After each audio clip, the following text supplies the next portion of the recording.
কড়াই থেকে লাফ দেওয়া লাফাইন্না চিংড়ি মাছের ঝাপাইন্না রেসিপি শেয়ার করছি।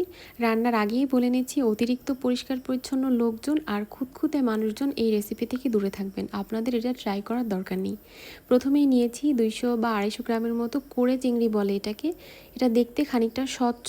এই চিংড়িটা লবণ পানিতে হয়। এরকম চিংড়ি নেবেন 1 পোয়া বা 250 গ্রামের মতো। কাটার কোনোই প্রয়োজন নেই, জাস্ট 3-4 বার পানি পাল্টে ধুয়ে নিলেই হবে।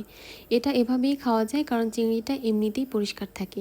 কড়াইয়ে সামান্য তেল দিয়ে এটা যতটা পরিমাণ চিংড়ি নিয়েছি ঠিক তার অর্ধেক পরিমাণ কাঁচামরিচ আর অর্ধেক পরিমাণ পেঁয়াজ নিয়ে সামান্য লবণ দিয়ে কিছুক্ষণ ভেজে নিতে হবে।